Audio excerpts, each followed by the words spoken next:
Call columnist Mary C. Curtis joins us now to give us a little bit more about what we learned from the January 6th hearing so far. This has become almost appointment television. I heard from an expat in the UK today who DVR'd the hearing, was spending her Friday watching it with friends with wine and pizza. It's been a lot of drama. Each hearing has a theme. What's been the overall impact from these hearings, do you think? And what was your takeaway from last night? I believe in the beginning, many people felt, will we learn anything new? And yet, with each hearing, we've had stunning new details. I believe it's one, what Donald Trump did and what he didn't do. And that has been stunning to people, even after there were these violent riots.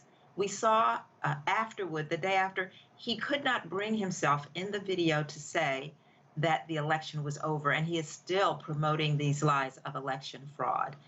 And I believe Liz Cheney, the representative from Wyoming, did present that final question.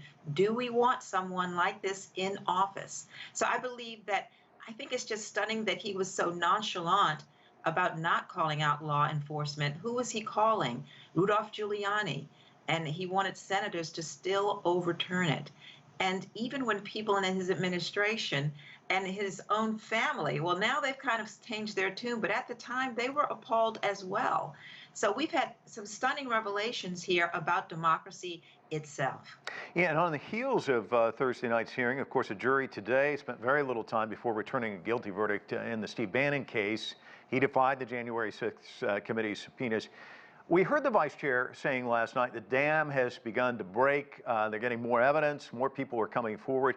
What kind of a shift are we seeing now, and what kind of an impact does this Bannon guilty verdict have, do you think? Well, he was talking a tough game about going medieval, and he wanted to have a show, but the judge would have none of it. It was a pretty clear case of contempt of Congress. These are misdemeanors after all. He may just pay fines. We don't know what will happen.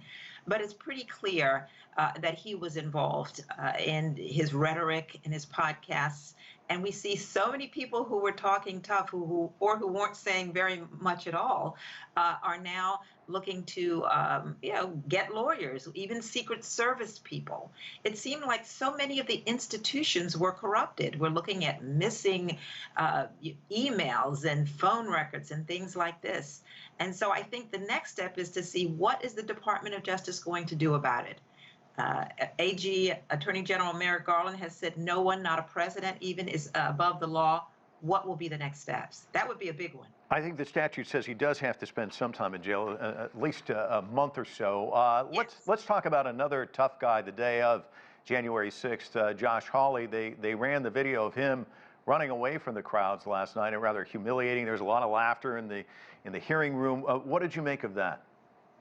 I think his pose as tough guy has been punctured a bit. He's the subject of quite a few memes, but I think it's a serious piece of it. With his fists, raised fists, he was encouraging these folks. And a lot of the Capitol Police didn't like that at all because he was behind their protection.